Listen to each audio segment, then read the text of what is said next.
Okay, so today we're going to look at a graph like this, and we're specifically interested in the behavior at zero in terms of, well, what is the limit behavior at zero? And the thing that we notice here is x, and we're just going to use some shorthand. As x gets closer and closer to zero, it appears that f of x, and f of x in this case is going to be 1 over the absolute value of x, seems to get bigger and bigger. It seems to be going to infinity. So this is where we can kind of use this shorthand, that we can say that the limit as x approaches 0 of 1 over the absolute value of x is equal to infinity. So to generalize this idea of an infinite limit is that we can say that the limit as x approaches some value c of f of x is equal to infinity if, as x gets closer and closer to c, f of x is going to get larger and larger. Okay? And then likewise, we can define something similarly for negative infinity, and the definition here is just that as x gets closer and closer to c, f of x is getting smaller and smaller. And when I say smaller and smaller, I don't mean closer to 0, because oftentimes when we think small, we mean closer to 0. I mean more negative. So the idea is, if you draw a number line and, you've got 0 and you've got -1 and you've got -2, these numbers are getting smaller as you go this way, but it's more and more negative. So maybe to illustrate this, we'll just look at two different examples. So we just did the first example here. We looked at the limit as x approaches 0 of this function, and we'll just use generalizations here. F of x and g of x of f of x, that's going to be infinite. And then if we look at the bottom example, the limit as x approaches 0 of g of x will be equal to negative infinity.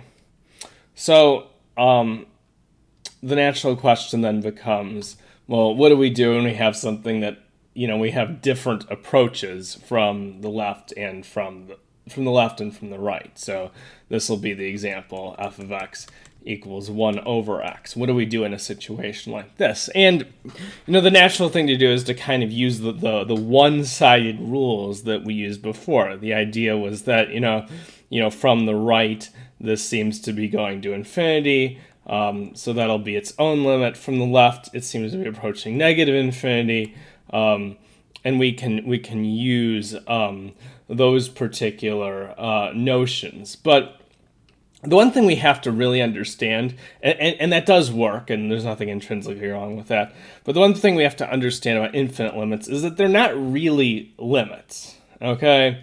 Because we have to remember that infinity is not a number, okay? It's merely a concept to indicate that something's getting larger and larger and smaller.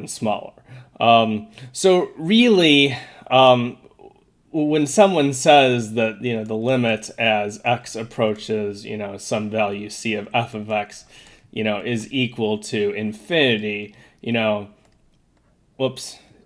is equal to infinity, there's kind of this understanding that really this is just a way in which a limit does not exist. But we're being more specific because it's not approaching a value. And really, the essence of a limit is that you're approaching a value. So when you see a problem like this, I would say that there are three kind of ways to handle it. And it's going to depend, I guess, a lot on what your particular teacher, professor, wants you to say. So the first way is to kind of treat it like you would other limits. You'd say that the two-sided limit does not exist. You wouldn't even specify that it's infinite or non-infinite. And then you would indicate that the limit from the left is equal to negative infinity, which is what you have here. And then the limit from the right is equal to positive infinity. But again, depending on the type of class that you're taking, depending on the context, we can get away oftentimes with being a little bit less precise. If I simply say that the limit is infinite This isn't really incorrect, because really infinite is, and in essence does not exist. These two things are really saying the same thing, and the infinite is just merely indicating to us that there is some sort of asymptotic behavior. So this isn't, again, depending on the context that you're dealing with, this isn't particularly wrong.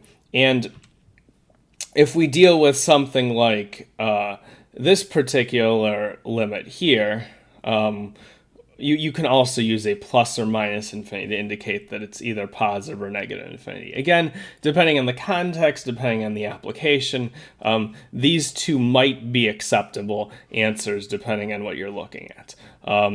And actually, this notion of just saying that the limit does not exist is not necessarily wrong for the other examples that we saw before.